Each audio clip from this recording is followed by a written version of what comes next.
I'd like to introduce my creative partner. Is Meghan Currie. Meghan's a visual artist and also a multidisciplinary artist of many kinds. And this is my creative partner, Jeff Carter. And Jeff Carter is an audio artist, as well as a filmmaker, as well as a crazy ninja. You wouldn't know it. He's crazy, and he's a ninja. But he's injured. He's an injured person. I've been because I hit him today. with a stick because he was acting crazy. Yes. It's the only way to defeat Jeff Carter. I am a ninja who cannot jump over sticks. We're about 3 days from going on stage, and are we ready, Meghan? No. Are you confident? Nope. Nope. Meghan's been a lot of fun to work with. She's got good energy, and we developed very quickly a sort of synchronicity which has informed our piece, and that's rare enough in itself. So it's been a real pleasure to have been paired up with Meghan. Alan Watts is a philosopher who talks about people either being prickly people or wiggly people, and Jeff Carter is a prickly person in a good way. Thanks. And I'm a wiggly person. And I think if we were both wiggly people, this thing would have fallen apart into a big mashed up pile. Not to mention if we're both prickly people. Since we're a prickly and a wiggler, then we've been saved. Thank you, Jeff, for being a prickly person. Well, thanks, Meghan, for wiggling. You're welcome. I like to wiggle.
Man is a little germ that lives on an unimportant rock ball that revolves about an insignificant star on the outer edges of one of the smaller galaxies.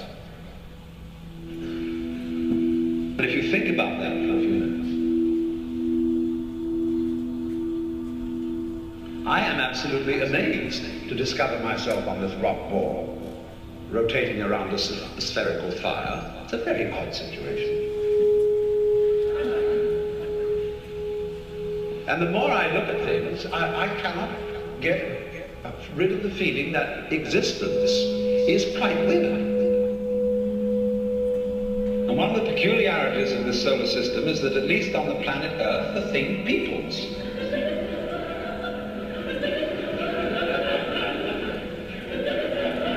It's the same way that an apple tree apples.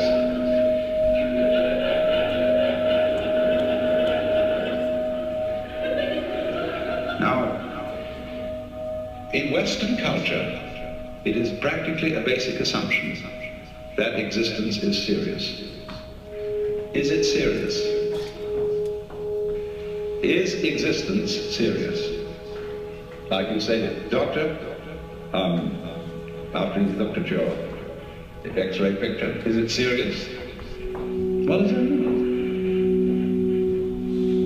Means am I in danger of not continuing to survive? If life is serious, then of course I must survive. If it is not serious, it really doesn't matter whether I do or I don't. Now, it's my contention, my personal opinion, this is my basic metaphysical axiom, shall we put it that way, that existence, the physical universe, is basically a playground.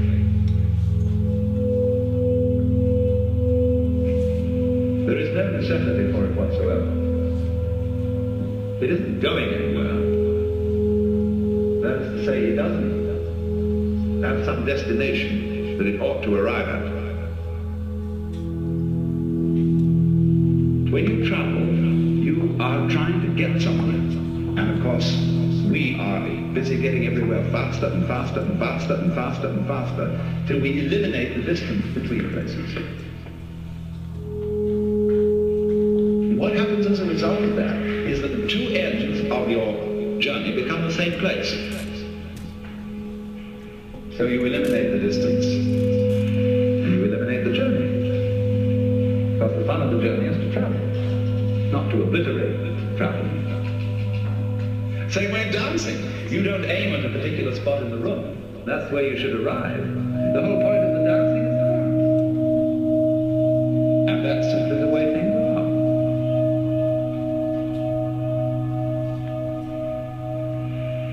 Any experience that we have through our senses, whether of sound, or of light, or of touch, is a vibration. And a vibration has two aspects. One called on and the other called off. And these two aspects always go together. And so life is a system of now you see it, now you don't. And that's simply the way things are. The crest and the trough of a wave are inseparable. Nobody ever saw crests without troughs or troughs without crests. People with fronts but no backs. A coin that has a head but no tails. And although the heads and the tails, the fronts and the backs, the positives and the negatives are different, they're at the same time one.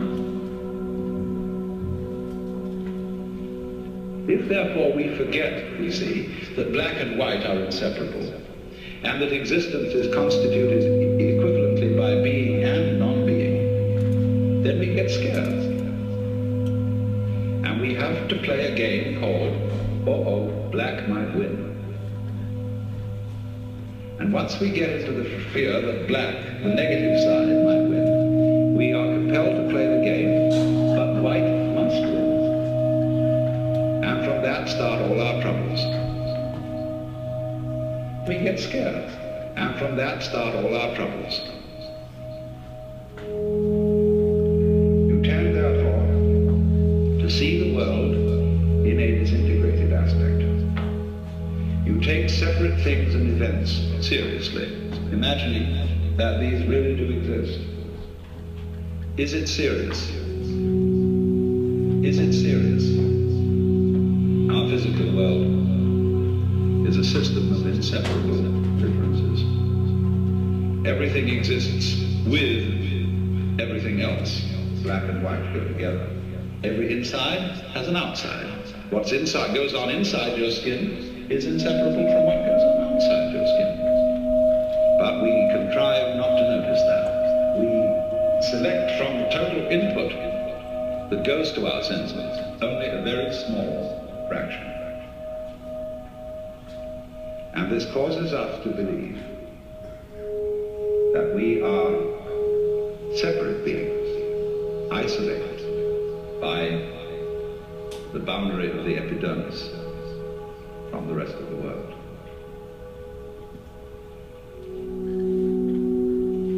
This strange world,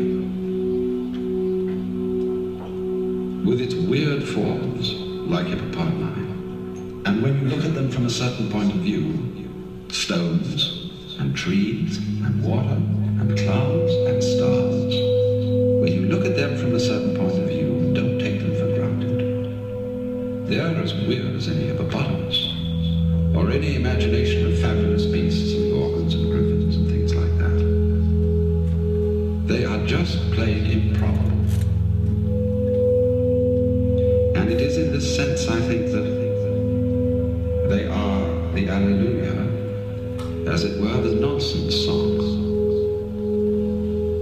It is this participation in the essential, glorious nonsense that is at the heart of the world, that isn't going anywhere, that is a dance.